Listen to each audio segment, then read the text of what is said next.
Hi there, Savvy Tech Grandma here. When I started this project, I was on a mission to tell the whole world how horrible these games are for taking advantage of unsuspecting people, just trying to make a little extra cash. I myself had experienced the games taking money from me when I thought I was going to be paid that money. I also realized that every little extra move you make in these games takes some of what you've already earned.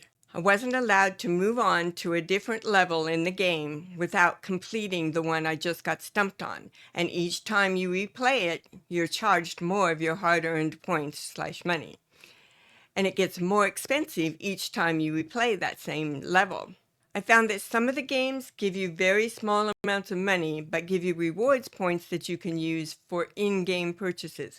Not helpful. I played Solitaire Cash for over 3 hours. It looked like I was going to make $20.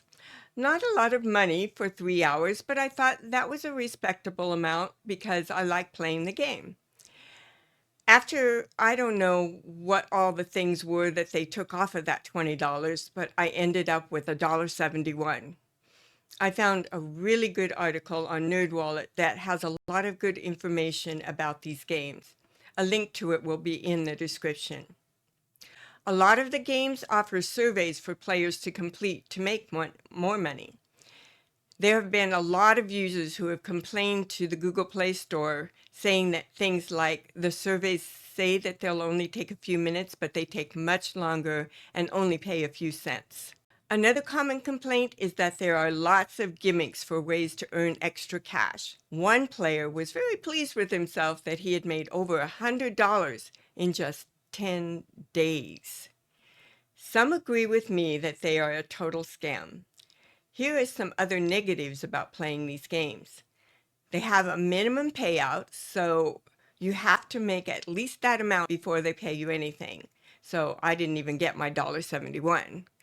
The actual amount of money that players get paid is only about $10 to $25 per month per game on average.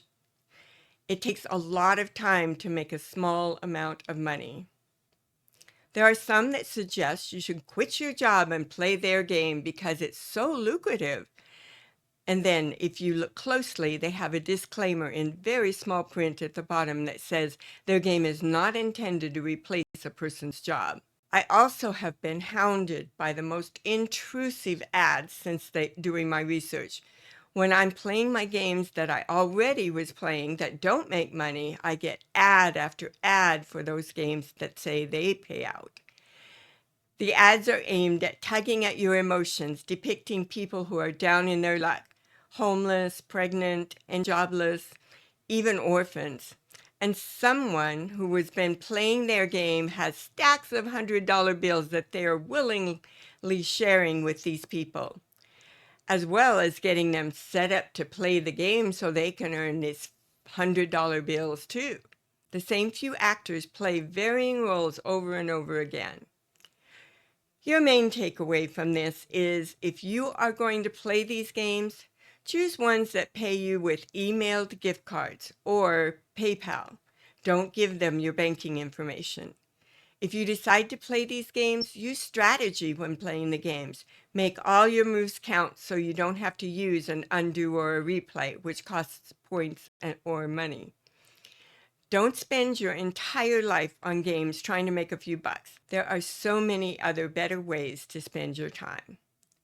Be sure to check out my other videos on helpful Android tips, and like and subscribe to see my next video about turning old tech into modern artwork. If you like my jewelry, also created by me, head on over to my website, savvytechgrandma.com, to find these and other interesting items. Bye for now.